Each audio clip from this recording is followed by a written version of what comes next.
Hey everyone, how's everyone doing today? Hope you're having a fantastic Wednesday.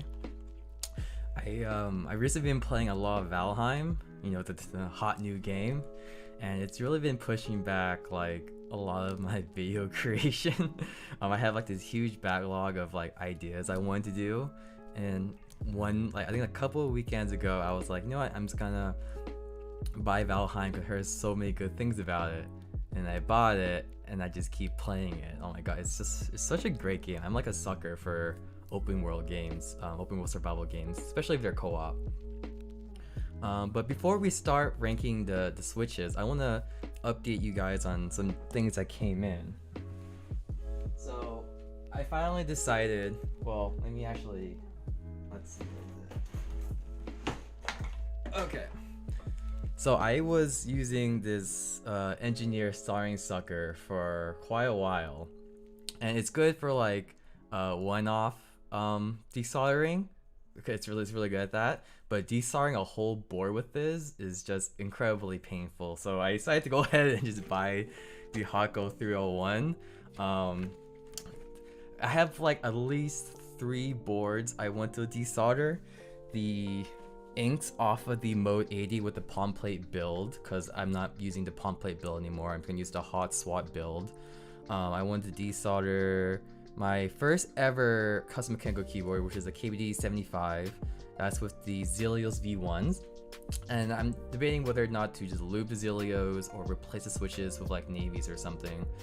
And then I wanted to desolder my EXT65 because I have MX Xylants on there with 62 gram Zeal springs, and the Zeal springs aren't that great, so I want to swap the swings out of those. Yeah. Oh yeah, my glasses are from Jins. It was my first time buying glasses from like I guess like an Asian eyewear company, so these actually like fit on my nose nicely because Asian have low nose bridge, so they fit really nicely on my face. Don't like slide around or anything like that. Let me go ahead and just drop a quick link in the chat for y'all. Let's see, it is Jin's right here, and this is the Snorlax model. So they have like a Pokemon collection, which I'll link also right here. And so this one's a Snorlax, and they have like Pikachu and Eevee that you can look at too. I thought about getting the Eevee one as well. Maybe I still will, but for now I'll stick with the Snorlax one. It's a nice acrylic frame. Let's see, let me put some stuff away here. And what else did I get? Oh yeah, so I got a stack acrylic case from P3D. I haven't even like unboxed this really yet. This is with the that colorful layer. I forgot what it was called, like pearlescent or whatever. It's a pearlescent top and bottom layer. It's still kind of covered, so you can't really see it that well. Like I haven't peeled the film or anything.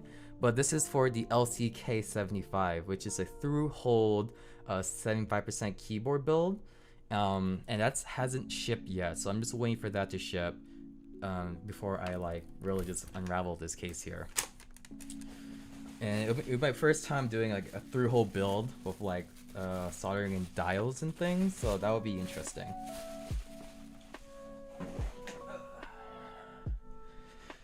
Okay, let's go ahead and get started with the tier list. So, quick refresher, I bought this giant switch tester from GMMK. I also bought some other switches that have too. They have like a separate pack for custom switches, or sorry, an extra pack of Enthusiast switches that didn't make the initial switch tester, like the banana split and hyperglides. Or sorry, not hyperglides. These are Nox blacks and things like that. So I've been trying these out for a while. I made tons of notes. Let's go ahead and get started with the tier list. So we're gonna start with linear switches, which are my personal favorite. But I will admit that linear switches are very boring, especially when you compare it to tactile switches, because literally all they do is go up and down. And what else can you really talk about other than like the sound, the feel, how much pressure it takes to push down or whatever. But oh yeah, first I'll start with some quick disclaimers. I'm only gonna be ranking these switches stock because it's way too much work to lube all of these switches, and lubing can like have variations in the switches depending on who's lubing and things like that. Second, I only judged it based on just one switch on like the acrylic base, and if it was like a sound testing, I always make sure to use the same slot on the acrylic tester here, because the different slot does actually affect the sound. It's just like a keyboard would. So only one of each. It's not like a full keyboard typing experience or anything like that. But yeah, so let's get started with Alpacas V2, which is right here. Alpacas, right off the bat for me, are just S tier. These are like basically like I would say your gold standard JWK linear switch. They're super smooth. And they sound a bit clacky for me, but that's fine, just because the smoothness is like makes up for it. You can't really hear any like scratchiness. There's basically no stem wobble. They're cheap at about 55 cents a switch, and let's see, and the stock springs are I believe 62 grams, which are actually like a bit too light for me. But you can always like swing swap it considering how cheap Alpacas are. Next up is the Banana Split by C3. I will give these let's see. Oh my god, whoa. What happened to my notes? Oh man, okay, well, I guess we're just gonna wing this. I thought I put the ranking for each linear switch in my notes, but apparently I didn't. So I did for tactiles though. Okay, but just based on my memory, I'm gonna just put the Banana Splits as B tier. Let's see, because they weren't anything. One second. Wow, my notes are like really screwed up. I don't know what the heck I did. I must have copy and pasted wrong. Let's see. Chat. Yeah, actually over lubing switches is terrible. I actually bought like these cotton swabs things that you can just like kind of wipe the lube off, and that definitely helped with the over lubing. The banana splits were, let's see, they were the 63.5 gram springs, right? Man, there's so many switches here. After you look at so many switches, like your brain just kind of goes crazy after a while. Okay, no, I'm just gonna leave this away from now and see if I remember. But I do remember where I put the Nox cherry blacks though. So Nox cherry blacks were, sorry, where's the Nox one? I have two here. Sorry, this one is the Hyperglide. There's like two cherry black images. This one's the Nox. This is Hyperglide. So the Hyperglide are basically like a remold of cherry blacks. The goal is to like get that vintage cherry blacks feeling, and I really just put these as C tier. I guess for one, I'm not really a total fan of cherry blacks just because I find the stock spring to be too heavy. But it does have like that cherry switch sound, which is, if that's what you're going for, that's just really the only switches that you can really get. But yeah, that's mostly why I give it C tier. I mean, it's about 50 to 60 cents a switch, so it's about the price of a JWK linear. So pricing wise is not bad, but the stock spring weight is just too heavy for me, and I just find like the switches like the Alpacas are just to be smoother. Sound is definitely an A. I agree on blacks. They sound pretty good.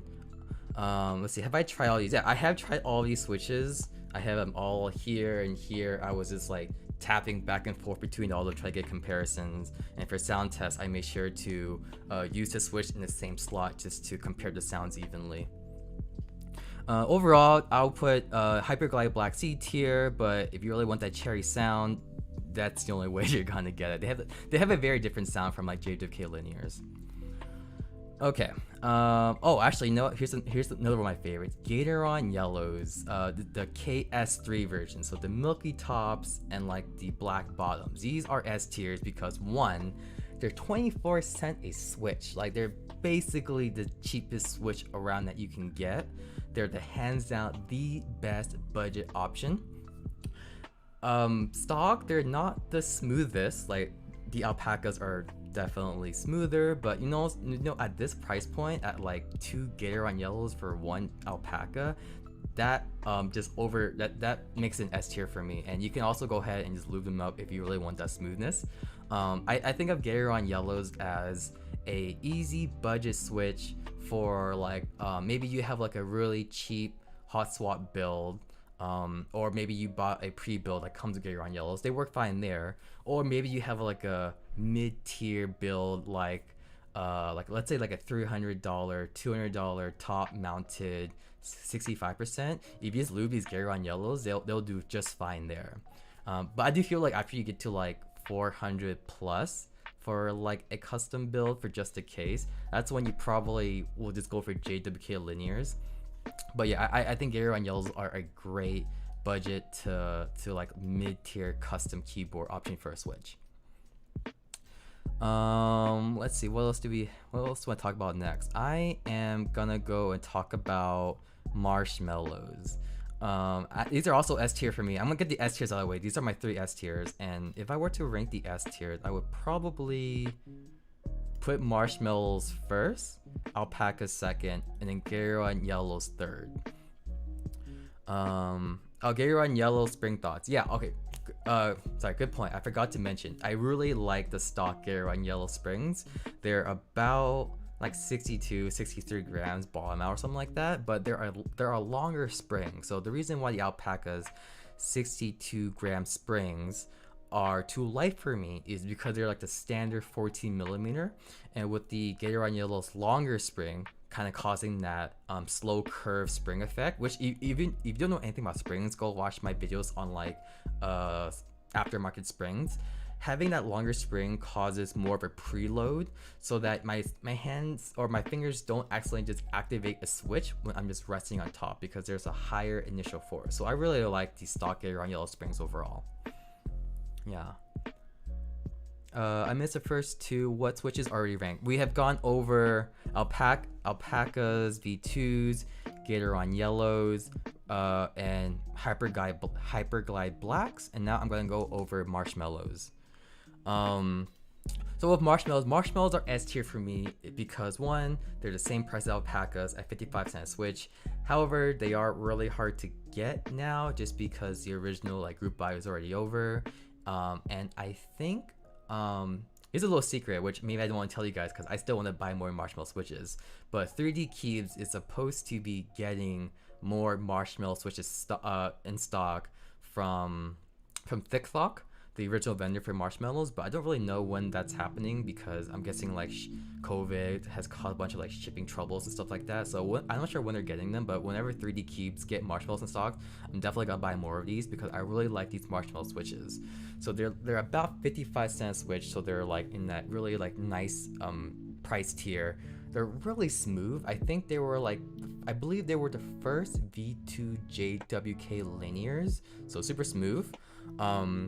But really the most unique thing about them is that they come with a progressive 68-gram spring. And there's really not, I don't think there's like any switches out there, maybe like one or two now, that you can buy that comes with a progressive spring.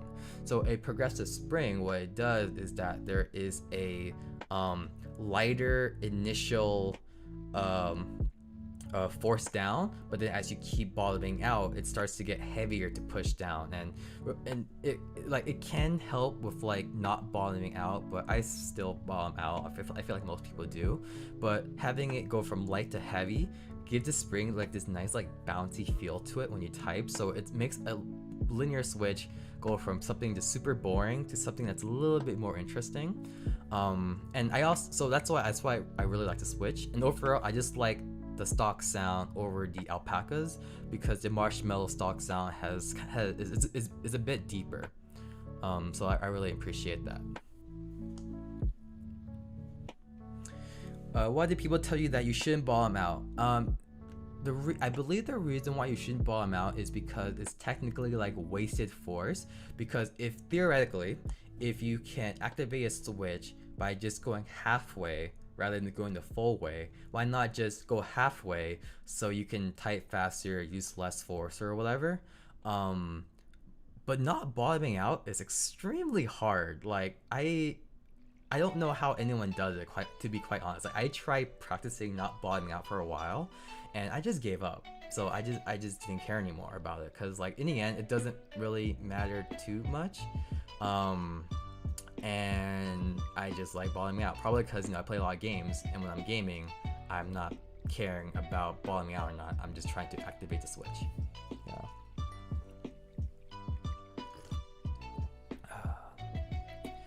Let's see.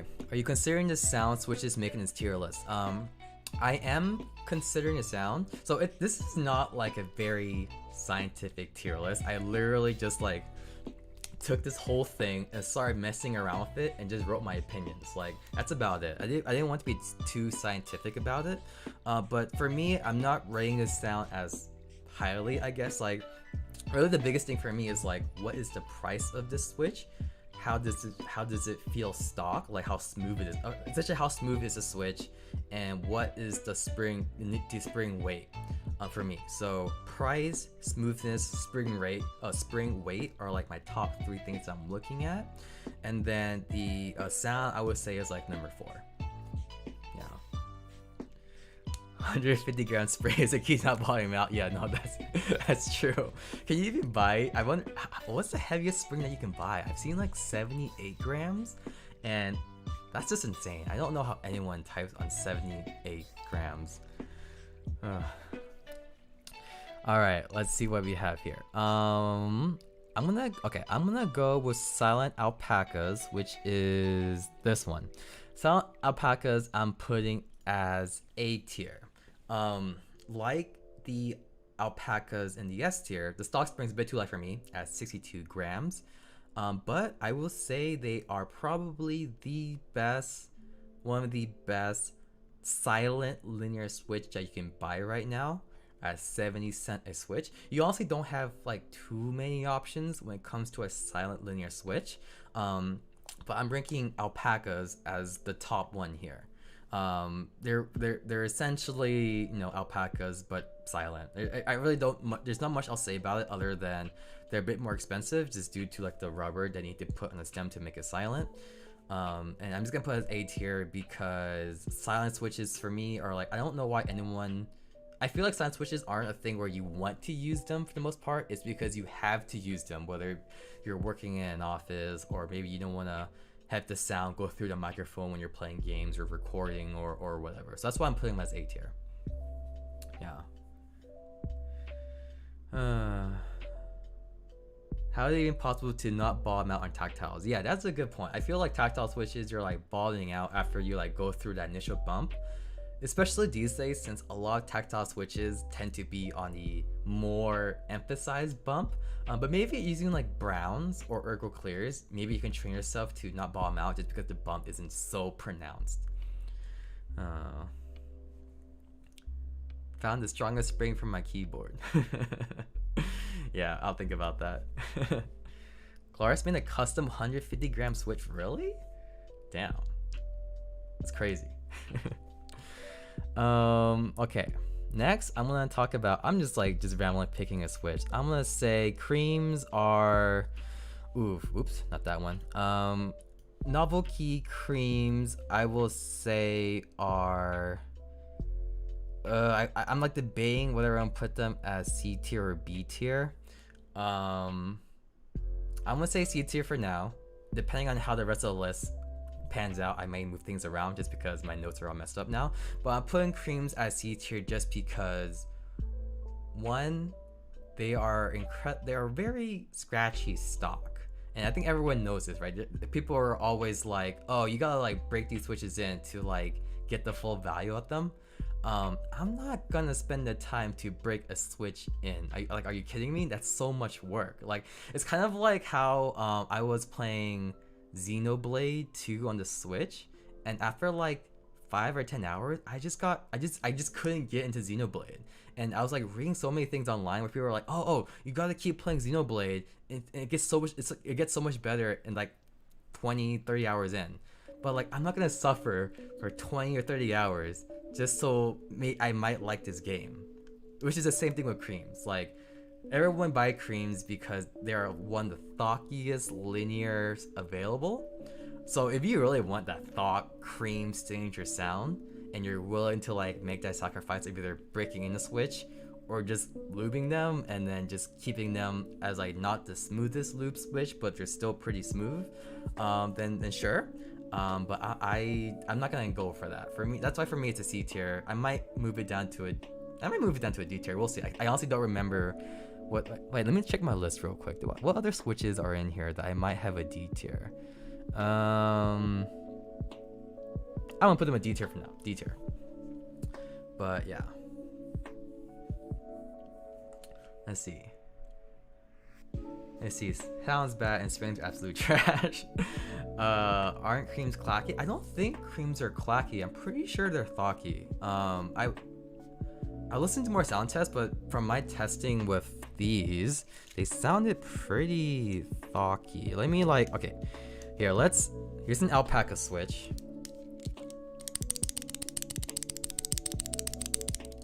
And then here's a creams.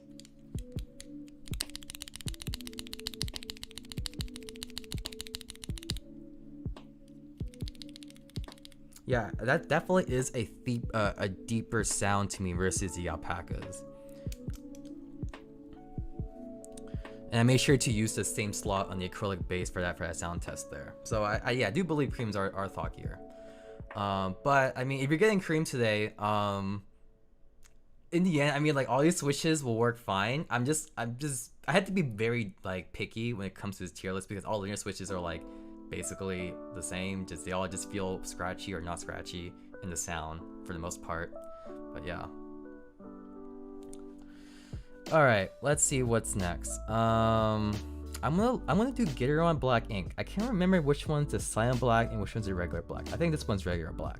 Okay, I'm gonna do Gateron black ink, and I'm gonna put these as for now I'll put them as B tier for me, or A tier. Okay, I'll move things around the end. You know what? Maybe I'll just you know what? I'll put this back here because I know for a fact that I am going to put Helios as D tier.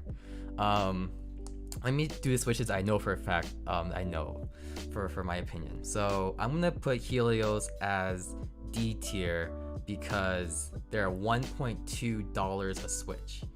For a 60% keyboard, that's like $65 on just switches. For one, they're expensive. You know, I do not like Zeal switches based on the price alone. I'm not paying that much for a switch.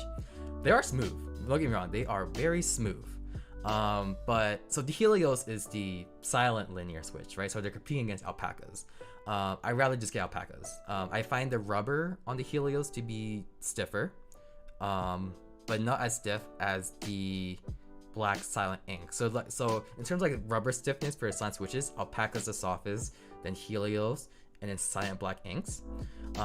But yeah, they're smooth. The rubber is like medium firmness, and the biggest reason why, when I was just like, I'm not sure it will show on the mic, but when I was like doing a sound test on these, you could really hear the leaf ping on these switches.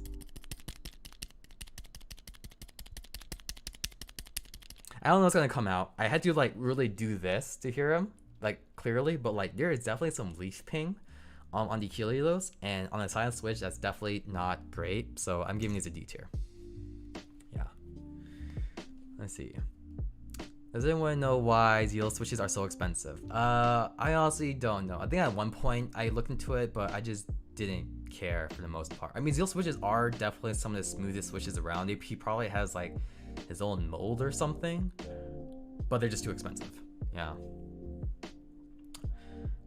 They're always in stock. That's true. They're always in stock. Just or HHKB for 150. Oh, Topre switches are actually like pretty nice. You know, I wanna get a Topre keyboard one day. I don't know when that day will be. Maybe when, I don't know. Yeah, but Topres are really nice. I've only used one, and they're really satisfying. They're like a very satisfying membrane-y, but not really membrane feeling keyboard. I really like those keyboards. How can you tell what's leaf ping and what is spring ping? So from what I understand, it is more likely that you're going to hear a spring crunch than you are a spring ping. When you hear a ping, most likely it's going to be the leaf. And the easy way to like identify what a leaf ping sounds like is to use a glorious Panda switch, because that leaf pings like there's no other. I'm not sure it will show up here, but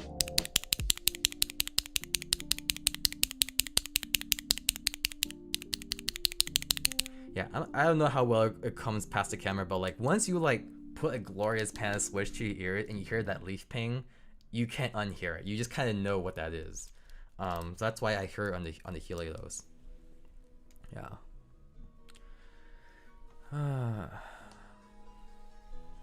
Okay.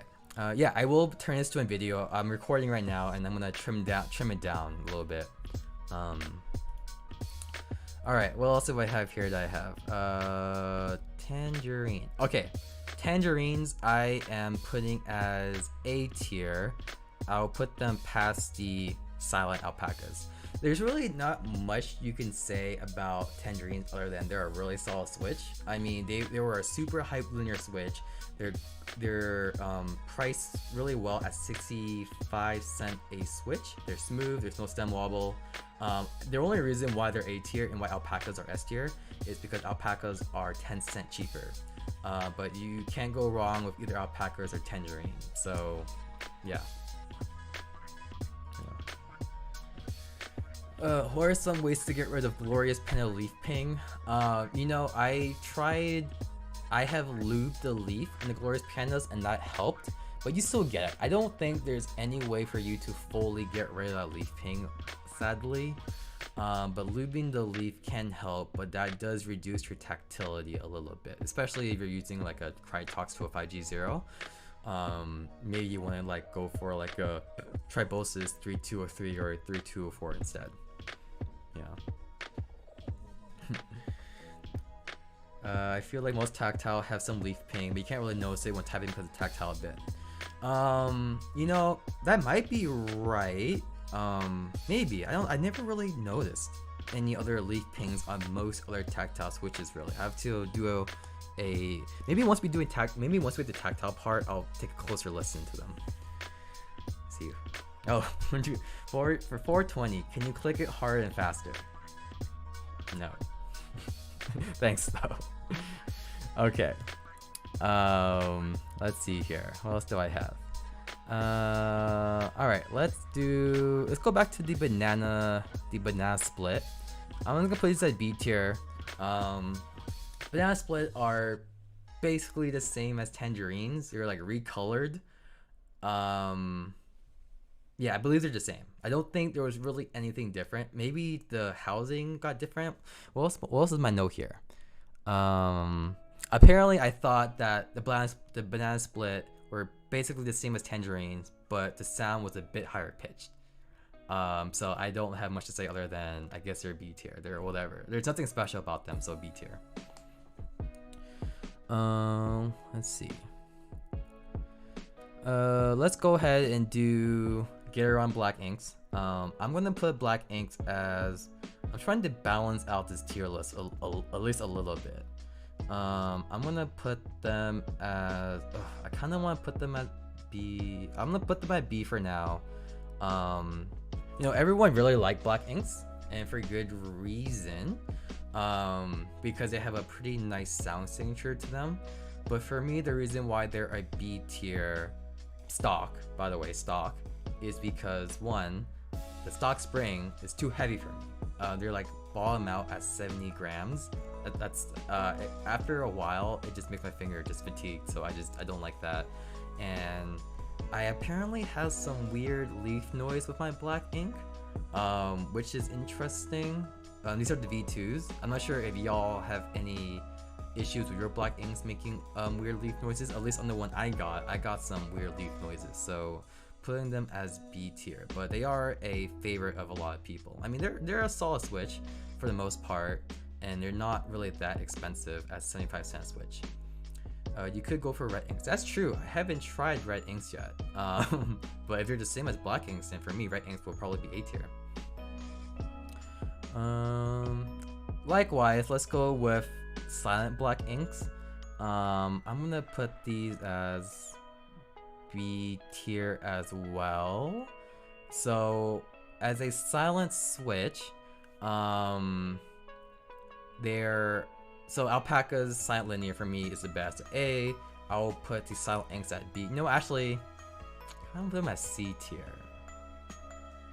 I'm gonna put these at C tier just because I just think the Alpacas are just so much better. So the Gateron silent black ink, again, heavy stock spring for me. Of course, you can always swap out the springs, but no, that I'm just judging all these stock just for some kind of comparison. The rubber is the stiffest of the Helios and Alpacas, and I don't really like the super stiff rubber on them. They are a deeper sounding silent switch, if that makes sense, because they're silent, but how can they be deeper? They just sound deeper. I don't know. Oh, also on the upstroke on these silent black inks, I heard vibrations. Like it was kind of odd. Maybe it was due to the stiff rubber, but when on the upstroke, it sounds like the housing just like starts vibrating, and I didn't really like that. Yeah. Let's see. So that's why I'm putting them as C tier.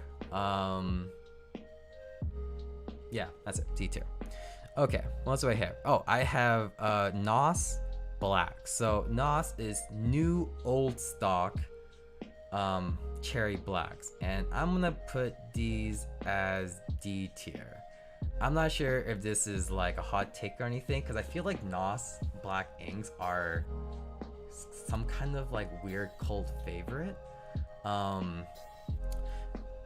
So I would say like a few years ago, before the coming of JWK linears, if you wanted like a smooth switch, vintage blacks was like kind of it, because they're broken in, they're super smooth, they have that cherry profile housing sound. It's really great. And then the NOS black inks are a way to kind of like get a cheaper vintage black ink in a way. So you still had to break them in to get that smoothness, but you still kind of have like vintage blacks. And they were cheaper. They were like 60 cents a switch or so. Now they're like, I'm not sure how much people are charging for NOS black inks, maybe like 150, 120 or something like that. So they're expensive. And I just don't see much reason to buy them, especially since now you can buy Hyperglide black ink, Hyperglide cherry blacks, which in my opinion, when I was testing out my Hyperglide and my NOS black cherry black, they felt the same. They felt essentially the same to me. So you might as well just get the Hyperglides instead of the NOS. So D tier at the very last spot.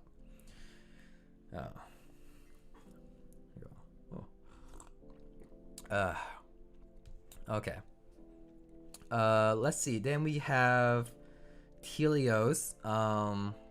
I'm gonna put Helios as C tier just because, again, they're expensive. They're over $1 a switch, but they're smooth, but they're C tier. I guess this is just me just hanging on to those switches, unfortunately. And then let's see, Everglides. This is the Everglide Tourmaline V2.5 or something. I don't even know where this switch came from. It just came with the switch tester. I don't even know where you can buy these things right now. I'm redoing my list. I'm putting these as C tier. I'm putting Cherry.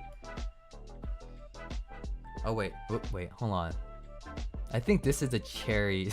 I think this is the Gateron black ink, and this is a silent. Okay, I'm gonna do it something like that. So with the Everglides V2.5s, nothing stood out to me. They're a linear switch, and they're a bit on the expensive side. I think they were like 90 cents a switch, so nothing really stood out for me when I tried these. So they're C tier on there. Okay, let's go ahead and run through this linear tier list real quick. So S tier, we have Marshmallows taking the top spot, then Alpacas V2s, then Gateron Yellows, then A tier with Tangerines and Silent Alpacas. B tier, we have Banana Split, followed by Gateron Black Inks. C tier, we have Hyperglides, Cherry Blacks, followed by the Gateron's Black Silent Inks, followed by these Everglide V2.5 thingy. And then we have the Helios taking the last spot at C tier. And for D tier, we have Creams, we have Helios, and then we have NOS Vintage Blacks. Yeah. You guys have any thoughts about that? Let's see. Black inks on C. I have black silent inks on C tier. I have regular black inks on B tier. Yeah. My favorite switch right now is the Lilac Tactiles, but I haven't tried that much. Yeah, I believe the Lilacs are just T1s stem. The T1s are a solid stem, so it can't go wrong with T1 IMO. What's my favorite switch? My favorite switch right now is, well, Marshmallows, because I really like linear switches, and which is why I put them as S tier, number 1 here, just because they are very unique linear switch with the progressive 68-gram springs. They sound great, they are very smooth, and they just look really nice. So I have them as my favorite switch. Yeah. Lilacs are lighter than T1s. Are Lilacs at 62-gram springs? Because I believe T1s come in 62, 65, and 67 if you buy them on Prime KB. I'm not sure about other vendors or not. Yeah. Would your ranking be the same if they're all lubed and filmed? You know, when it comes to linear switches, when you honestly, after you lube them, they all start just feeling the same. At that point, you're really going for sound, in my opinion. And if I were to, would the tier list be the same if I were to lube these? I mean, honestly, like if I were, I think the biggest thing I would do is put Gateron yellows as like number 2 at least, or number 1. I will still put Marshmallows number 1 just because I really love Marshmallow switches. And Alpacas are still S tier for me if they were looped and filmed, because they're just great value. And then, you know what? I'm gonna say, yeah, if everything was looped and filmed, I think it will mostly be the same. The only difference is when you start spring swapping them, but then at that point, you're not really judging that linear switch anymore, because what makes a linear switch IMO is like mostly the spring weight and like the housing material. And like if you were to swap out the springs, you essentially just kind of like bought a different linear switch in a way. So yeah, I think if I were to loop and film these, I think these would mostly be the same, but I'll probably put Gateron yellows higher at like number 2 or something like that. Yeah.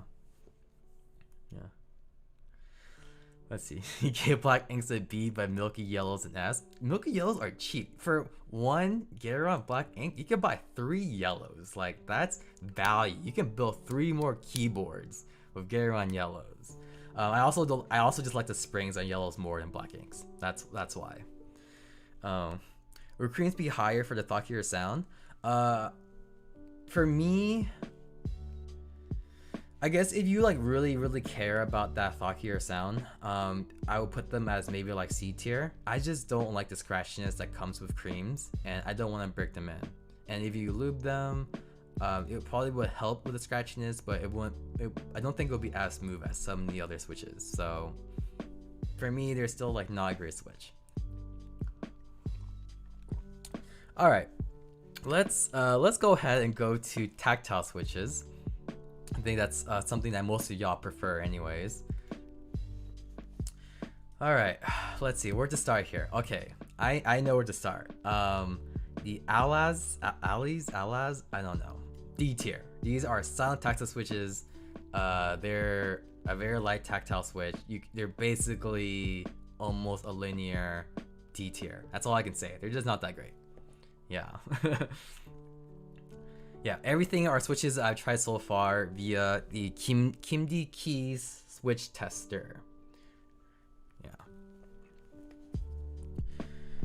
Okay. Yeah. So that D tier, easy. I don't think anyone will argue with me on this. They're just not that great of a switch. But you know what? Let's get some of my favorite tactile switches just right out of the way. Boba U4 and U4. Or sorry, this is the Boba U4. And this is the Boba U4T. Both S tier for me. If you watch my short on the Bobas, you know how much I love these switches, and I still stand by them. I think these are hands down the best stock tactile switches that you can buy right now. The Boba, I'll talk about the U4Ts. Actually, I'll put U4T first because silent switches are like not the greatest sometimes, but I would say I do like the U4s.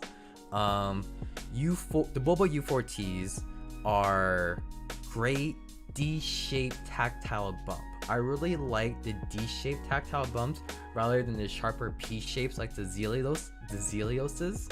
And there's like basically no stem wobble, and they're great. They're reasonably priced. Like the U4Ts are like 60 cents a switch, and the U4s are like 65 cents a switch. So the pricing is there, the tactile feeling is there.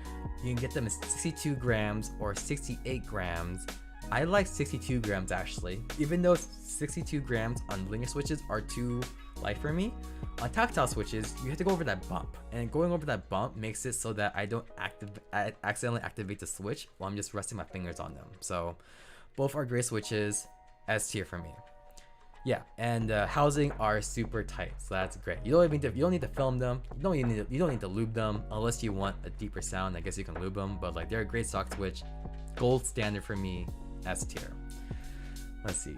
Can't you get Boba switches on AliExpress? No idea. Yeah. Okay, got that out of the way. Oh yeah, let's do box royals. Easy D tier for me at the very last spot. These things were like designed to be the most sharp P-shaped tactile switch there is. It's too much. I do not like typing on Royals. Like, I just feel like I'm slamming my fingers every time I try to type on this thing. So these are easy D tier for me. Nothing will ever improve these for me. No lubing, no filming, no anything. So D tier. Don't like them. Yeah. That is definitely the point on the Royals, like you said, username. But again, no, this tier list is my personal preference, and I just don't like them. So that's why they're D tier. Let's see. Is it like the Jades but more? Yeah. I guess that's a way of looking at it. You know what? Let's go ahead and talk about the black Jades. I'm gonna put these as C tier for me, and some of y'all will probably hate me for this. Again, I prefer linear switches over tactile switches, which is why I'm putting the black Jades, dark Jade blacks, what they're called, dark Jade blacks as C tier, because they were kind of advertised as a Holy Panda competitor, but they don't feel like Holy Pandas. Like, Holy Pandas are more rounded. Jade blacks are just a very strong, intense downward bump and upward stroke. Yeah. Basically take what you take the Holy Panda feeling and like double that feeling, and like that's what you get with the Jade blacks. It's like, it's too intense for me. But if you try a Holy Panda switch and you're like, oh man, I could really use like a more tactile switch, then yeah, you probably will like these Jade blacks. I don't like them. They're too tactile. And they're also like 85 cents a switch or something like that, so a bit expensive, which is why they're a C tier for me. But I do like it more than Box Royals, because Box Royals are just sharp, and I do not like that. Let's see. What should I do next? Let's do Glorious Pandas. I was kind of talking mad trash about them before with the leaf ping. I'm putting them as B tier just because, one, that tactile feeling is more what I like, with that Holy Panda-ish tactile bump with the more roundedness of it. So I like that. The pricing is right at 70 cents a switch, so they're like the cheapest Holy Panda switch that you can get. But they are I do find them to sound a bit higher pitched than drop Holy Pandas. The stem wobble is okay. The leaf ping is bad. Like, honestly, the leaf ping is pretty bad. But I don't think leaf ping is something that you really will notice if you're like using a keyboard, because like when you listen to a sound test, the microphone is like right next to the keyboard.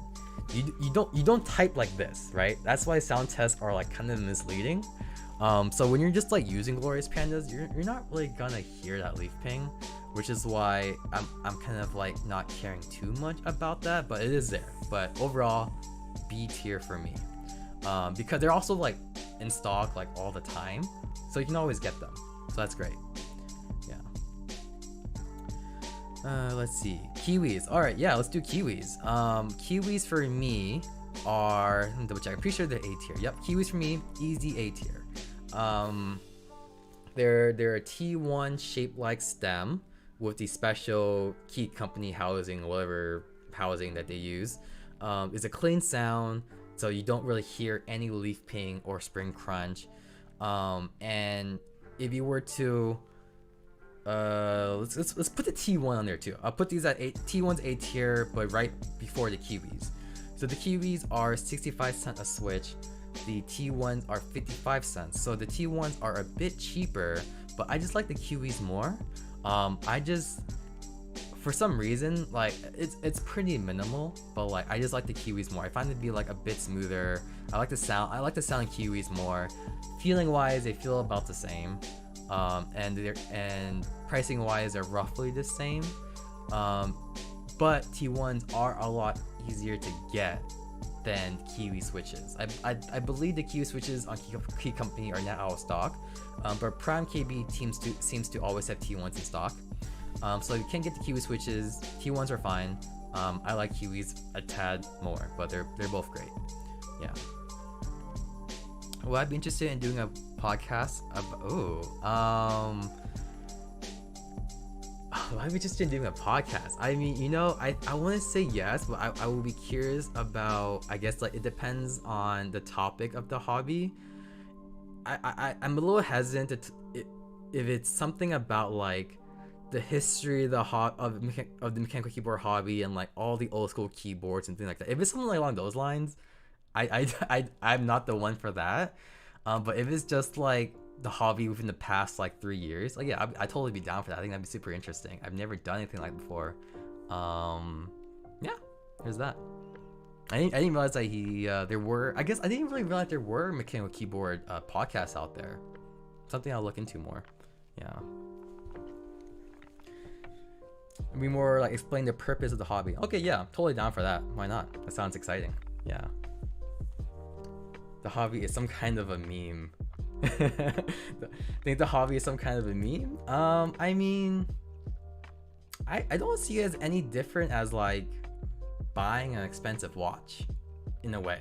Although, you know, the difference is that you have world-renowned watchmakers, and with keyboards you just have a bunch of like individual designers going to a factory and trying to make it. But like in terms of like collecting, I see as like it's kind of like collecting a watch where you're buying a super expensive thing when there's something else that does the same task, but you just like that thing more, either for the looks, the feel, or whatever.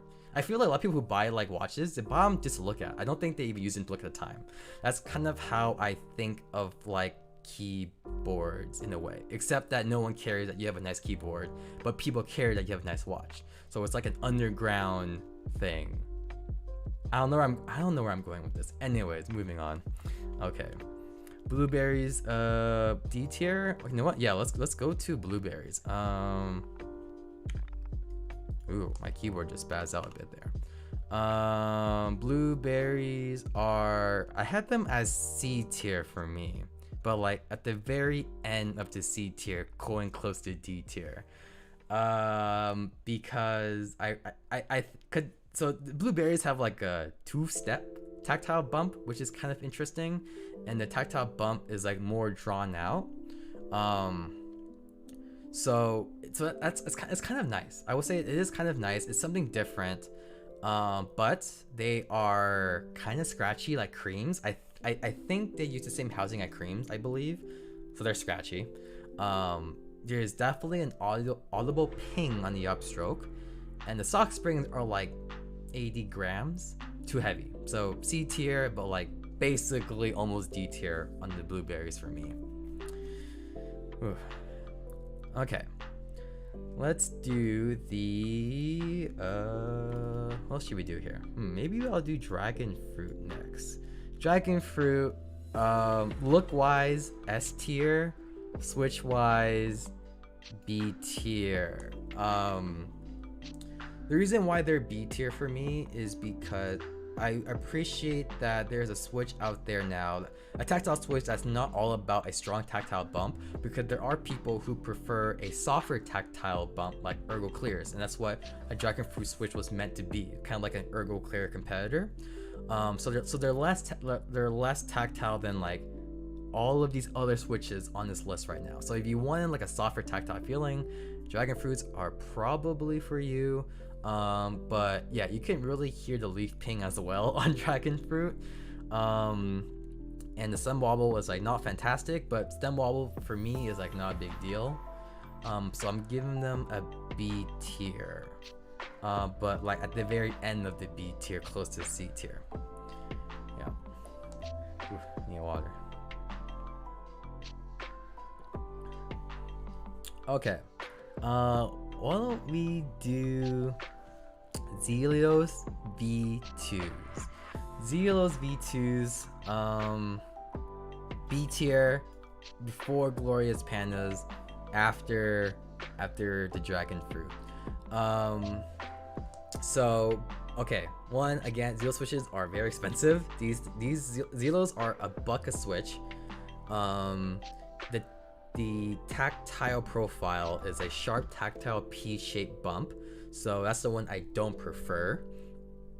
And just because of the price and the B-shaped bump for me, I'm putting them as B tier. because I just like the tactile feeling of the T1s, kiwis, pandas, bobas more. Just that more rounded feeling. And speaking of pandas, I might as well throw the drop pandas up there. I'm gonna put these at A tier, but at the very end of A tier. There's really not much to say about drop holy pandas. I feel like, I mean, like they're holy pandas. Everyone knows what holy pandas are. They have a nice round tactile bump, and the drop holy pandas are like the only way you can really easily get them these days, unless you want to go through the trouble of finding yoke housing and then buying the halo stems and doing it yourself. And if you rather do that, I think that's better than just buying the drop holy pandas. Because I think sometimes the drop holy pandas can just have issues, so it could be better to just make it yourself out of yoke housing and the halo stems. But price wise they're about the same, so pretend that they're both represented here. I'm putting them as A tier. Holy pandas are a great switch. That's all I can say about that. Let's see. Holy pandas have transcended from being a switch into being a faraway dream. I'm sure what to say there. Dragon fruits were originally intended to be a linear with a progressive spring. Yeah, I was super excited for dragon fruits because of that, and I believe the reason why they swapped away from the progressive spring is because there wasn't a way for the factory to ensure that the spring, the tighter coils will always be on top. But I don't think the direction of the coils, I don't think the orientation of the spring, having the tighter coils on top or bottom, actually matter in a switch. I mean, really the only way that you can really know is to get like a force machine, and a person on the Key Company Discord actually did post a force graph of a progressive spring with the tire coils on top and the tire coils on bottom, and they were essentially the same. So I don't think there's an issue. It's unfortunate that they ditched that idea, but yeah, I mean, they look great. Like visuals, like I really like the look of dragon fruit switches. Yeah. Let's see. Is there a reason why holy pandas still have 3-pin mount? Drop doesn't feel like making new molds. I don't know. Let's see. There are a ton of yoke group buys right now. That is true, actually. There is a US based vendor. Cannot remember the name for the life of me right now. But yeah, they have been doing a lot of yoke group buys. So yeah, they're actually a lot easier to get. So actually, I would prefer the yoke housing plus halo stem over the drop pandas, because one, you know, the 5-pin, and two, I think you just get like a better holy panda switch. Let's see. Transparent switches are the prettiest. Agreed, which is why I really like the kiwi switches and dragon fruits. Direction of coils does nothing. Yeah, I'm pretty sure direction coils do nothing too, but you know. All right, let's wrap this up. Aqua Xylence, C tier. I'm debating where to put them here or here right now. You know what? Just because the Boba U4 exists, I'm putting them at the very last C tier. Let's see. So Aqua Silence Switch, Zeal Switch, expensive, $1.2 a switch, US dollars. They were a great choice for a silent tactile switch, because the only option you really had was like the Xylence and like this one, the Alas, whatever you say it, and these ones are just not great. So that's why your Xylence were like the only choice if you really wanted a silent tactile switch. But ever since the Boba U4s came out, these are just C tier for me. Like, I don't think you should even consider these just because the Boba U4s are out there. I will say the Xylence do have a sharper tactile feeling than the U4s, but I just like the more rounded bump of the U4s, and the U4 tactile bump is still pretty good. Like, I really like that feeling. So if you're considering Xylence, I think Boba U4s are just better, and I think you should just get Boba U4s. Yeah. Let's see. What other switches in S tier? For tactile switches, Boba U4, U4T's S tier. For linear switches, I had Marshmallows. Oh, for linear switches, I had the Marshmallows, Gateron Yellows, and Alpacas. Let's see. Okay. Oh, the last thing we have here is the Tactile by, I believe, Keywork. These are a silent T1 tactile switch, and I'm putting a C tier, but above the Xylants. So they're Z1s, but they're T1s, but they're silent. So there's not much to say there. But they're not the quietest tactile switch. When I was trying them on my switch tester, I didn't realize they were a tactile switch. Or sorry, I didn't realize that they were a silent switch. Like, they were still kind of noisy. Like, you hear that? Like, these silent tactile switch are noisy, especially when you compare it to the Bobas.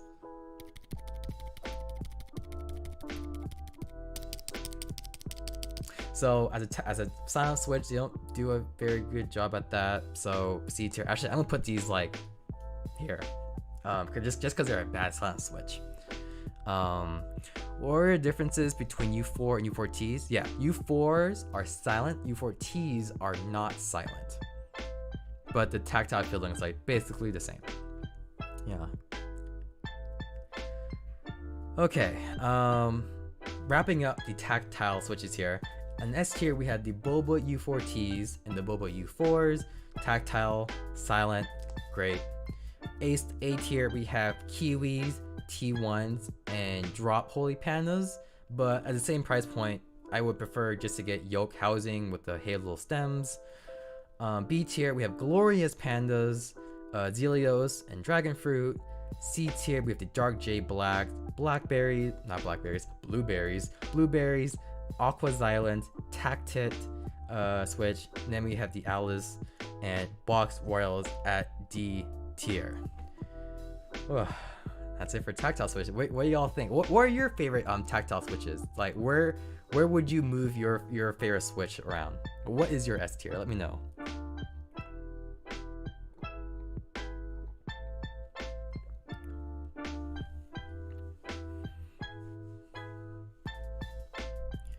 Where would cherry browns be? C tier, I guess. I don't know. I'll put them as like C tier just because they're not tactile enough for me. So C tier. And the reason why dragon fruits are above cherry browns is because I like the look of them more. Yeah. Let's see. I only have Zelios because I thought Zeal was the bestest ever switch maker. You know, I thought so too when I was first getting into the hobby. But now there's just so many. It's great because there's so many options these days for switches, and I'm glad. I feel like it all kind of started with the Stelios controversy. I'm not sure you guys were around for Stelios. I don't even remember the history anymore, but like ever since Stelios came out, I believe in like T1s came out. Now there's just so many tactile switches, and choices are great. So I really love having choices. I would move Boba U4 to SS. Yeah, yeah, Boba, that is true. Boba, I really like the Boba switches so much, and I really like how they're just great stock. Like, you don't even need to mod them. Let's see. What are Stelios? I've heard of them. It was. I need to brush up on my mechanical keyboard drama controversy. Cause there's been a lot of drama. Oh, not a lot. There's been several dramas in the hobby. One with like the hub keycap profile. One is like the Stelios. Stelios was like someone stole the modes of the Zeal switch to make the original T1s, I think, if I'm remembering correctly.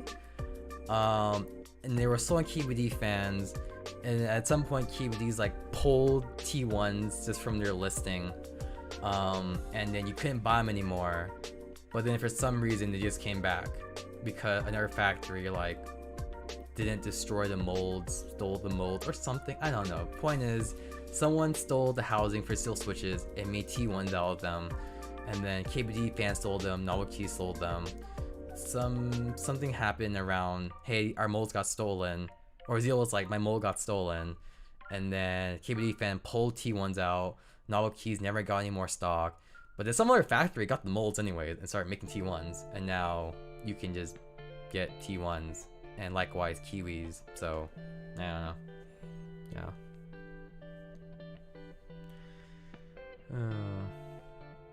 What are the best SMD compatible linears? I don't really know what you mean by SMD. Are you talking about the ones with like the raised LEDs? If so, I have no idea. Like, I don't have any keyboards with the raised LEDs. If you're just talking about putting the LEDs in the switch, I'm pretty sure all switches are LED compatible, right? Like, they all have like that slot for LEDs, so I believe any switches will work.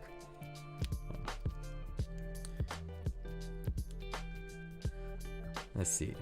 SMR LEDs are in the PCB. Okay, so I have seen PCBs. Okay, so I guess there's two things. I have seen PCBs with raised LEDs, and those are terrible because only some switches actually have the slot for raised LEDs. I don't know what they are. If we're just talking about like a clear housing, for the LEDs to go through. Okay, I can't. Whatever. It's clear. It's clear. If you just want like a clear housing for your LEDs, I guess you don't really have a lot of options for clear housing, right? Like ZLs have clear housings. I think T1s, I believe you can buy T1s in clear housings. So I think those are your only two choices. Kiwis are clear, but they're green, so that doesn't really count. So I would say probably T1s at the tactile switch, T1s. Oh, sorry, you were asking about linears. I don't know any clear linears actually, so I have no idea. I guess your only choice are ZL switches. Yeah. They have clear top Boba. Oh crap, you are right. I actually bought clear top Bobas from RGBKB. Yeah, so you can buy clear top Bobas as well. Yeah. Let's see. Is a top a U4T? Yep, U4T as number 1, U4s as number 2 S tier. Would you ever join a Korean custom group buy? It depends. I mean, I know there's been some like super hyped Korean group buys out there from like history. I don't know what the names are. But I just feel like there's so many group buys these days, and I don't think there's anything special about being Korean. What it comes down to, I guess, is the group buy runner, the keyboard design, the keyboard price, and etc. So I don't know. I guess it'll depend on the keyboard and the pricing. There's just so many options for a group buy. Let's see. You know what? I'm gonna just do Clicky real quick. And I'm gonna do a small modification.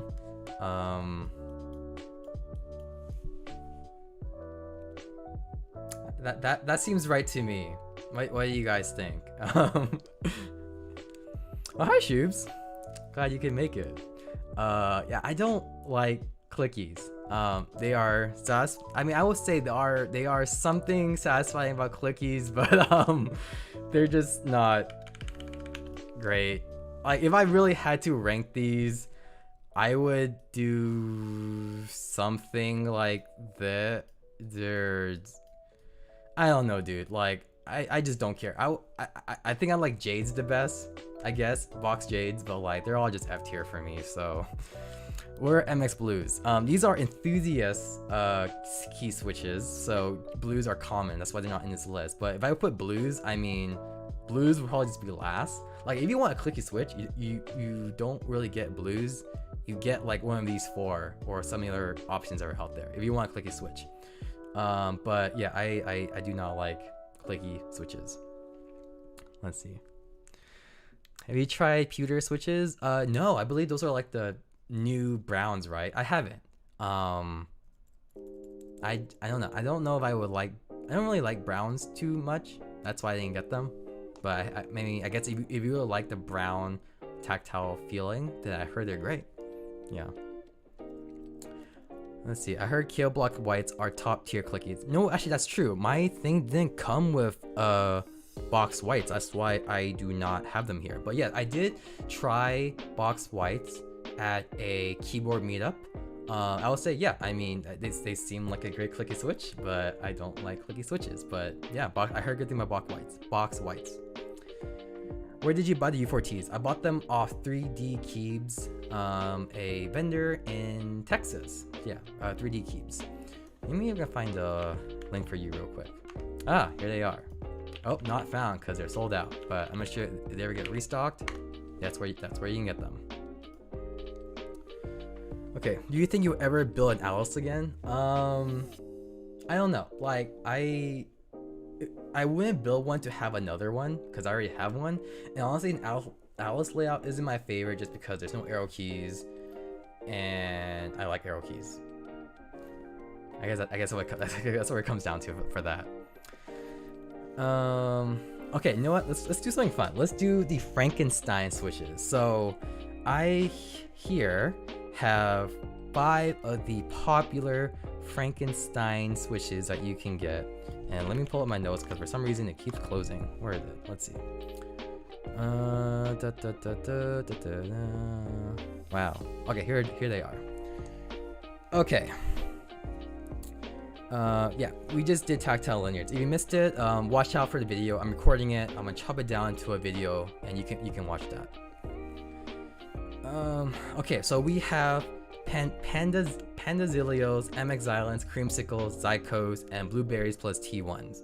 Let's start with my D tier, which are the Pandazilios, Pandazilios, whatever they're called. So this is a, sorry, let me start this. I do not think Frankenstein switches are worth it. Straight up, like, for me, they're all F tier. But a lot of people really like Frankenstein switches because they're chasing endgame or whatever. I don't know. So I'm just gonna do it, and I'm gonna do it anyways, and I'm gonna try to rank them fairly in terms of like other Frankenstein switches for the most part, not necessarily other switches that you can buy, if that makes sense. Just because a lot of people just like making these, but I don't think any Frankenstein switches are really worth it. They're just kind of too expensive and kind of a waste for the most part. IMO. But Pandazilios are definitely not worth it. This is a Zilios V2 stem in the Inver Panda housing. So they're deeper sounding than Zilios due to the Panda housing. Because Zeal housing straight up don't sound that great. They're not as sharp of a tactile feeling as Zilios because you don't have that Zeal leaf anymore. You have a Panda leaf. So even though it's not as sharp, it rounds out that bump. But there's nothing special about the switch. I would rather just buy a Panda switch. I don't know. I just didn't see a point in these, so D tier. But if for some reason you were like making Zykos or whatever, if you had like extra parts, I feel like this switch came because someone had an extra Zelio stem because they were making Zykos, and then an extra Panda housing because they took that Halo stem, or sorry, they took that Panda housing from somewhere else. I don't know where else, and they made this thing. I don't like it. It's kind of, for me, this is like the what do you get when you take the Halo housing and the yoke stem? I forgot what that's called. That's what it is to me. It's just a leftover switch. It's not that great.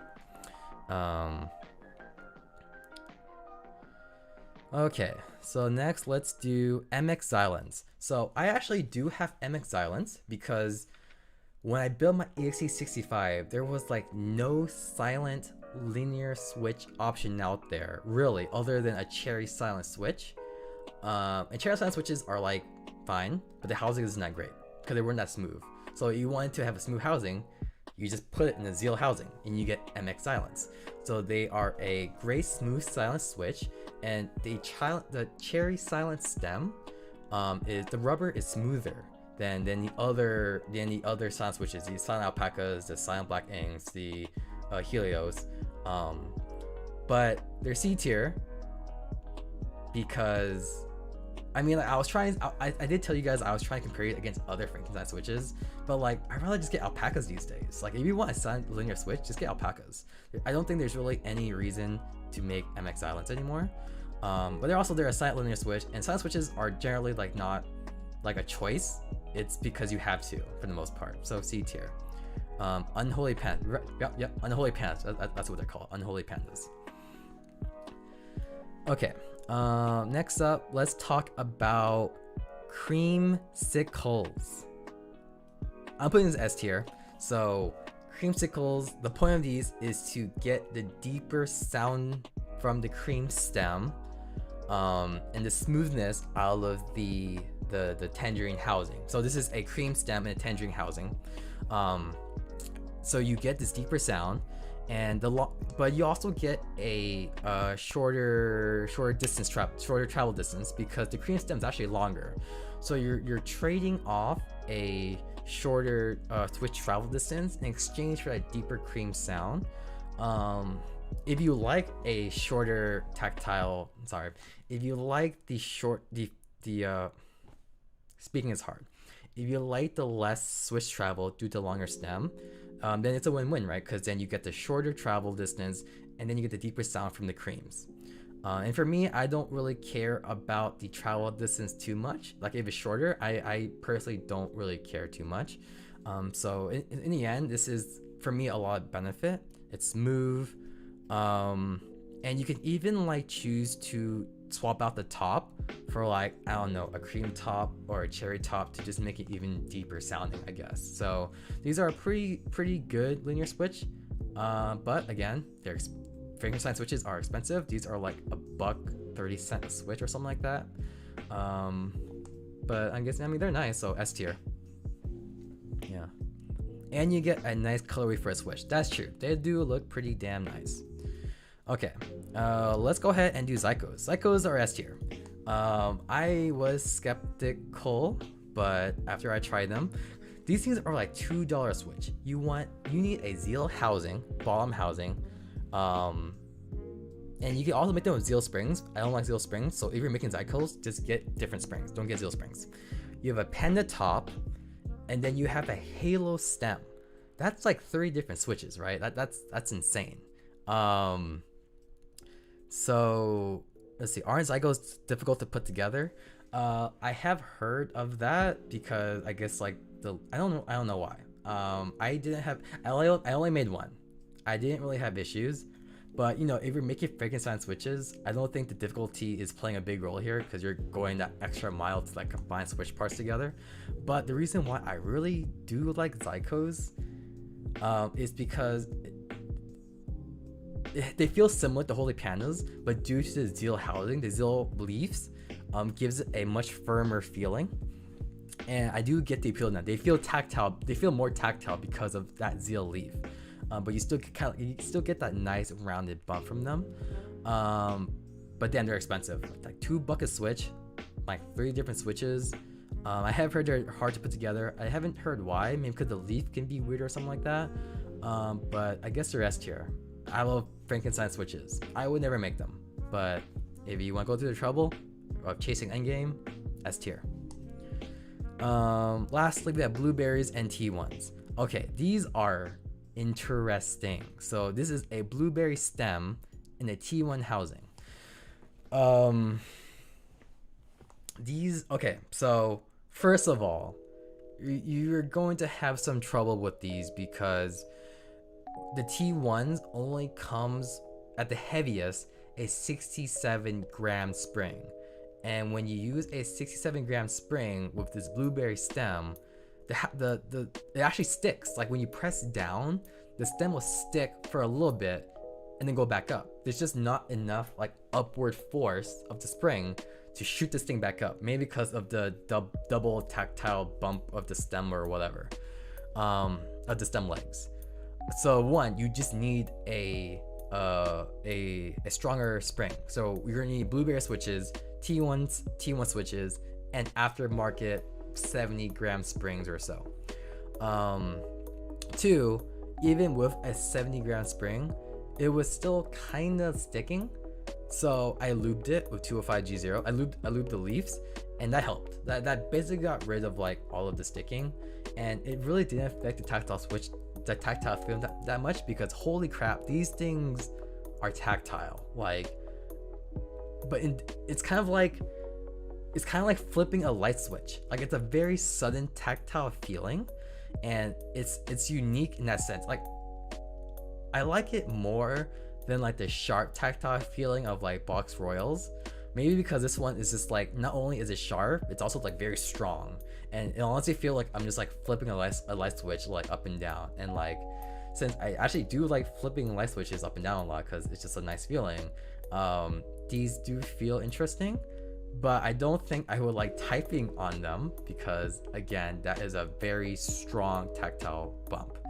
So if you are some kind of like tactile freak, these are the switches for you, I will say. But you will need a heavier spring, and you're going to need to loop these with 205G0 to make them work. All right, wow, that's the Frankenstein switches. Any thoughts about these? Have you guys made Frankenstein switches? I've only made MX Silence just because they weren't really much of a silent switch choice back in the day. But these days, I would just buy silent alpacas. So I would just never make any of these really.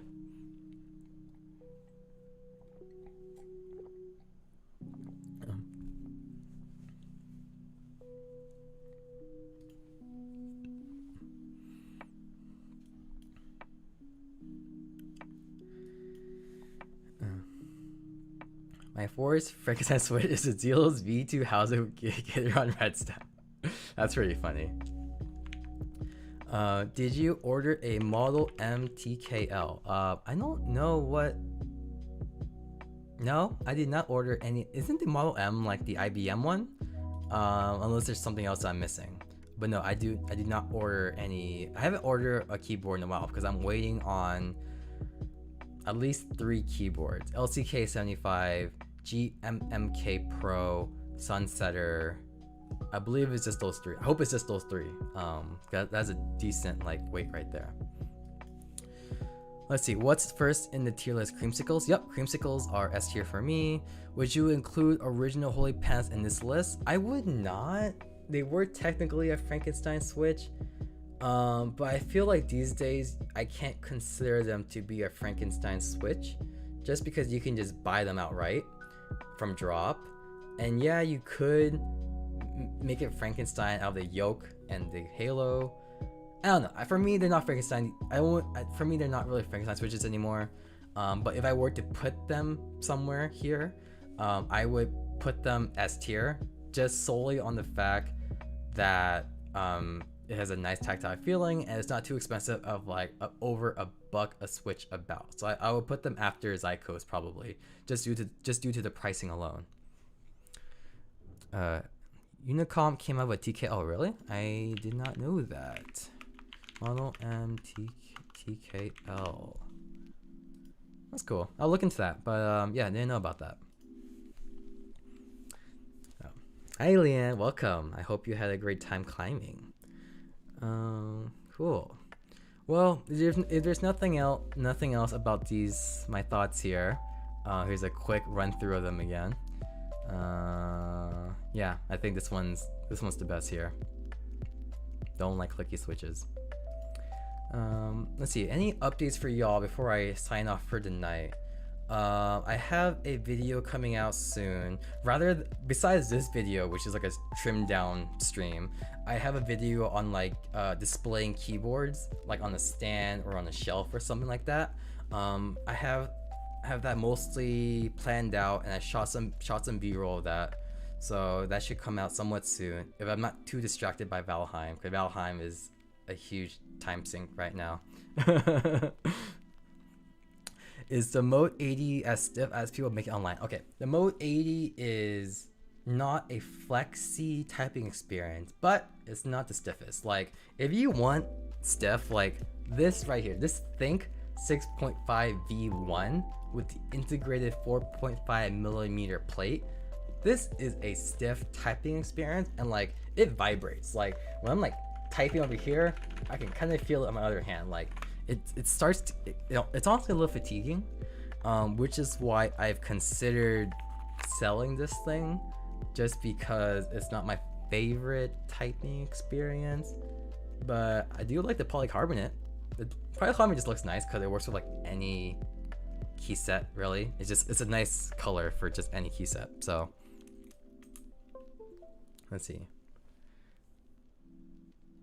What do you think of Ori Club, the Vietnamese version of Keycult? Wow, I have not been paying attention to anything. I will admit, I haven't been paying attention too much to like the keyboard scenes these days. Like I don't even go on like KeyCack much anymore, just because I just have other priorities now.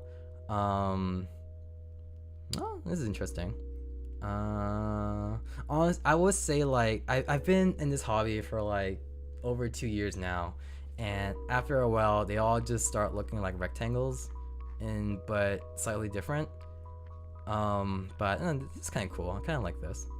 I mean, like, I kind of want to make a video on like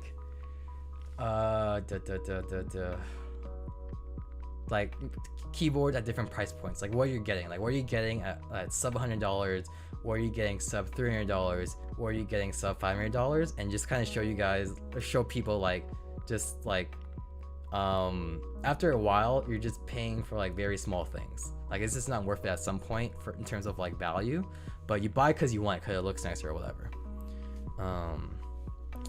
Will you make a video on plate materials?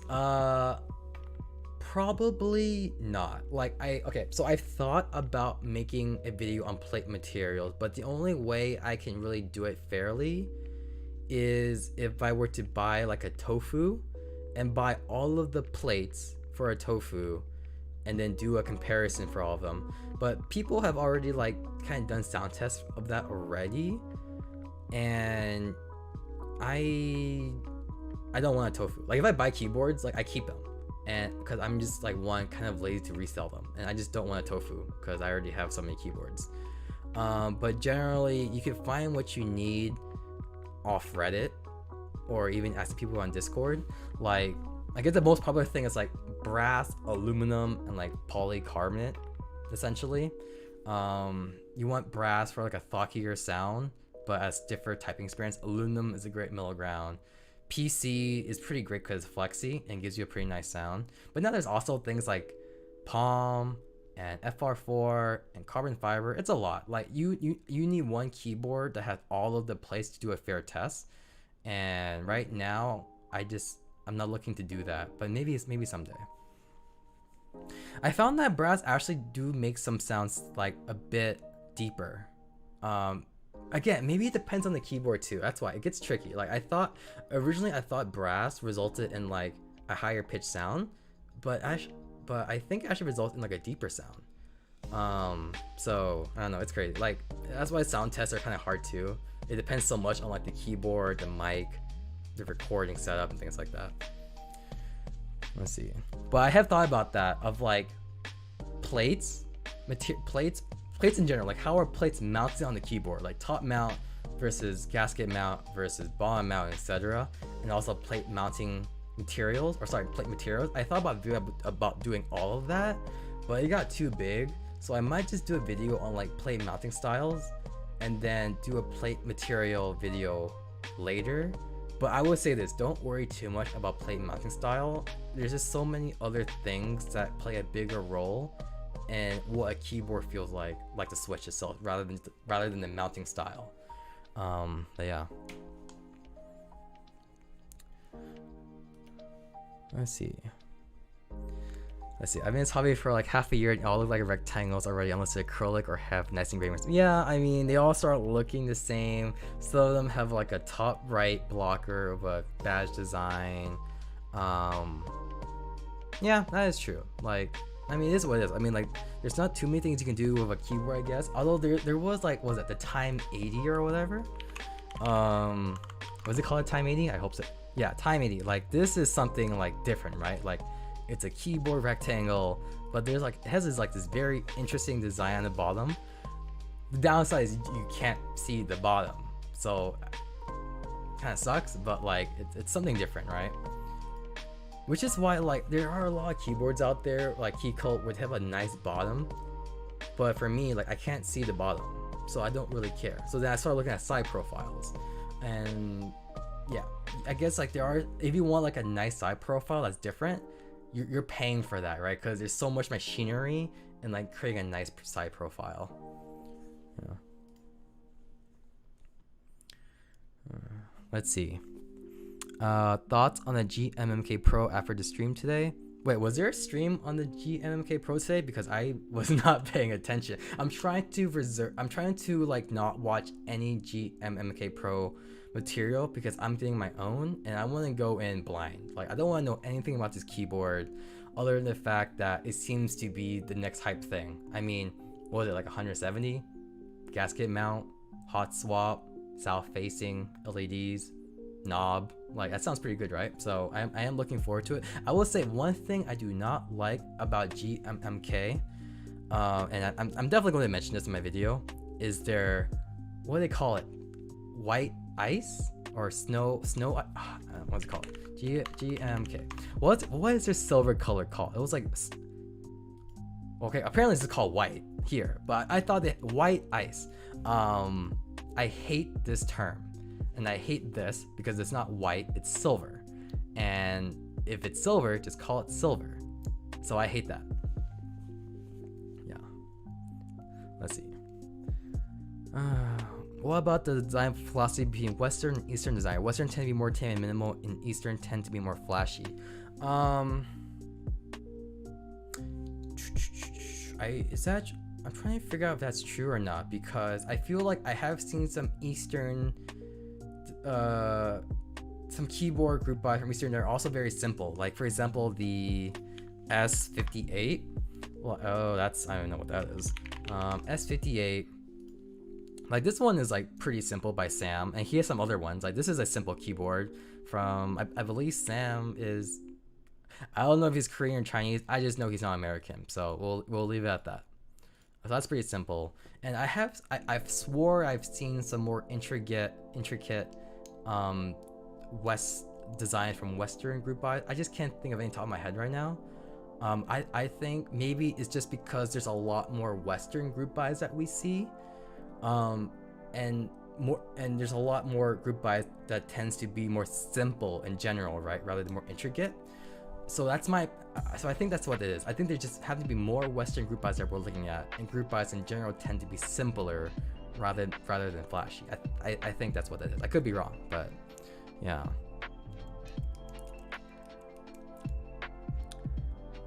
Let's see. X60 keyboard. Oh, they did a stream today. Okay, I'll refrain from watching it just because I want to go in as blind as possible. What keyboard are you using right now? I'm using a Think 6.5 V1 without the badge because I do not like the badge. Straight up, I think the badge is hideous. I'm really glad this thing is on the bottom because I do not like it. But yeah, so Think 6.5 V1, polycarbonate, integrated plate, hot swap, with the GMK bentos from the first round. Oh, with T1s, but with the cherry tops to give it a deeper sound. Let's see. Axe 60. Doop. Wow, this thing is taking forever to load. What's going on here? Oh wow, what? Oh my lord. Yeah, this is different for sure. Let's see. Yeah, I'm not. Yeah, so I guess like with the T1s, I just had cherry extras. Sorry, I had extra cherry housing because I bought cherry silence stems to make MX Silence a few years ago. So I just had the tops anyways. That's why I replaced the T1 tops with cherry tops, just because I had them. But if I were to make a silent linear keyboard today, I wouldn't make MX Silence. I would just buy silent alpacas.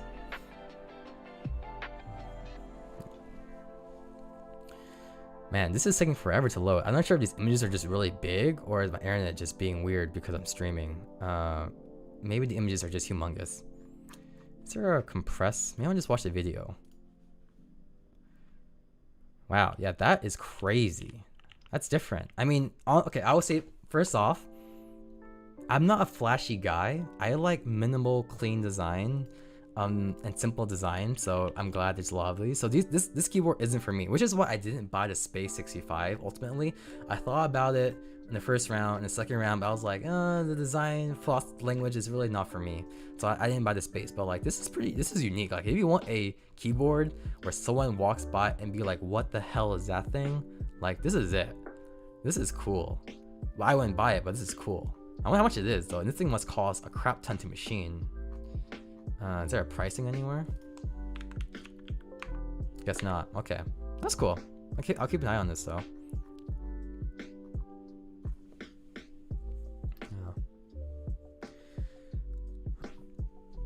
Do you think Telios with silent alpaca stems would sound good? It's silent, but still. I mean, if you want a silent switch, they have Helios, so you might as well just buy Helios and my IMO. But I'd rather just get silent alpacas. Yeah. Yeah, the same premise load. We'll just go away from that. But it looks cool though. I got GMMK Pro with JWK yellow linears. I don't know what JWK yellow linears are. Where are those? Yellow linear. Oh, are you talking about the dry series? Or is it this one? Oh, actually, I heard these are good switches, but at the same time, they're just JWKs. So you get JWKs. Yeah. Okay. Let's see. Is there any other kind of updates I wanna tell you guys? The Durox. Okay, yeah, cool. Yeah, I heard good things about these ones. No, I think that's about it. I mean, keyboards down the pipeline are coming to me are the LCK 75. So that's the through hole 75 keyboard. I'm not gonna stream this just because it's through hole, and that sounds like it's gonna take forever, and I wanna just do it on my, like, I don't wanna worry about streaming when I'm building this thing, so I'll just make a video out of this. That's what that looks like. But I bought a extra acrylic case. It's an acrylic case with this, so it won't look like this when I build it.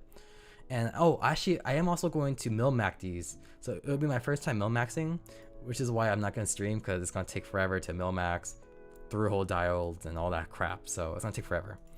I also have the Sunsetter coming in soon. I believe it just cleared customs, so that's coming in. I thought they had better renders, or I think I must be looking at an old one here. Oh, I do have a big update for y'all. Okay, so I have officially signed up to be a NovelKeys affiliate.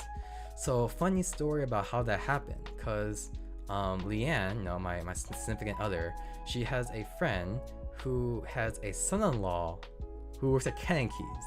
Like, it's pretty crazy. Like, someone told me a long time ago when I was still young, like, oh, the world is so small. And like, I'd be like, yeah, whatever. But like, yeah, the world is insanely small. Like, it does, I have heard another thing where like someone is always within like 3 or 4 like networks away from you in like a node or whatever. And I guess that's true, because it seems like if I need to find someone, I would know someone who would know someone who would know that person at some point. So I think it's crazy how that came about. But yeah, I'm a NovelKeys affiliate now. I honestly don't really know what that means, other than they are sending me a keyboard for a video. I can't tell you what it is yet, because I don't believe it's been mentioned anywhere, because I found no information anywhere. So I'm not gonna say anything, but they're sending me a keyboard soon, so I need to build that and make a video on that. So I have a NovelKeys keyboard coming in, I have an LCK75, I have the Sunsetter coming in, and the reason why the main reason why I bought this is because it's made by a bunch of Vietnamese Americans in California, so trying to support my Vietnamese American fam, and also the 2U blocker for no reason. Why the hell not? So there's that. I also have the GMMK Pro. Crap, that's like 3 keyboards plus Canon keys. That's 4 keyboards. Okay, I have a lot of keyboards coming in. All of these will not come out within a reasonable time frame of me getting them. I don't think, just because that's a lot of building and video creation. It takes a long time to make a video. I will probably stream at least, you know what? How about this? I'll stream the Sunsetter one, just so I don't have to like think about a video for this, because playing a video takes forever. So I'll stream the Sunsetter. LCK would just be like a video. The Canon keys one will probably be a video. And the GMMK Pro will be, maybe I'll do a stream of first impressions, just like unboxing first impressions, knowing nothing about the keyboard other than the product listing, and then later on I'll make a video on the GMMK Pro. But I'm going to prioritize the GMMK Pro just because it's like the more hype keyboard, more accessible. But so in terms of priority, like it would be Canon keys, GMMK Pro, and then I'll stream Sunsetter, and then LCK I'll just build. And that's like last priority just because you can't really buy that anymore, but it's open source. So if you want, you can just order all the parts yourself. So that's what's coming in the pipeline. In terms of just keyboard videos, I'll also have other video ideas for like built keyboard buildings that I still need to work on. I have a lot of stuff and I haven't got around to it because of Valheim. Sorry.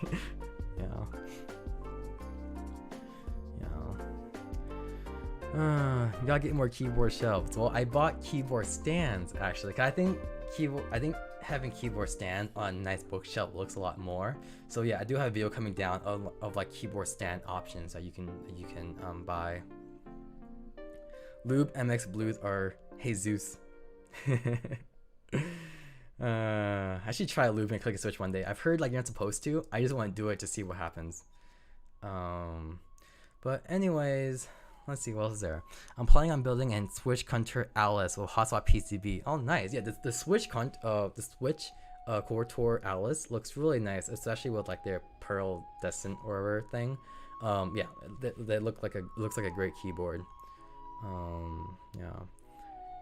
Yeah, I have Dragon Fruit, Kiwi, Banana Split. Is there a fourth one? Can't recall. Yeah, I do have them all. I mean, I only have kiwis and as like a decent amount. I only have 1 tangerine, only 1 banana split. Oh, and 1 dragon fruit. But out of those 4, kiwis and tangerines are top. Banana splits are like whatever, and dragon fruits are like the worst, but they're not bad switches. They're just the worst switch IMO out of the other TKC switches. But if you want like a tactile switch that's not a T1 profile, you want like a lighter profile, then you get the dragon fruits. But the dragon fruits are like, you know, they're whatever, IMO. Yeah. Are their factory lubes good? I mean, they're pretty smooth. Honestly, like they're pretty smooth switches. I lube most of the time. I lube for the sound rather than the smoothness, because for me, I'm not too picky about smoothness, but I like the deeper sound. That's why I lube switches. So if you're like really lazy, you could probably get away with not lubing key company switches unless you're particular about the smoothness. Then go ahead and lube them. Again, there's also the thing of like, if I'm paying like $300 for like keyboard case, I'm just gonna lube the switches anyways, just to get the most out of it, right? Min-maxing, end game, whatever. Dragon fruits are weaker tactility. Yeah, they're closer to like an Ergo Clear. Ergo Clear is a Cherry MX Clear, but with a lighter spring, but like which is like a little bit stronger than a brown. So if you're a person who don't like the strong tactility of a T1/kiwis, then Ergo Clears are for you, aka Dragon Fruits, aka Navies. Navies are like an Ergo Clear as well. Yeah. All right. I think that's it. Let's see. There's 13 of y'all. 14. Thank you for sticking the whole time. If you did, this was great. What's my best linear switch? Marshmallows, Alpacas, Gaterons. Best linear switches, IMO. I love Marshmallow switches a lot. Too bad they're kind of hard to get, but yeah, I really like them. Okay, I'm gonna log off and go eat something and probably play Valheim for like an hour. So Thank you for sticking around. Look forward to my other content. Subscribe if you're not subscribed, and I'll see y'all next time.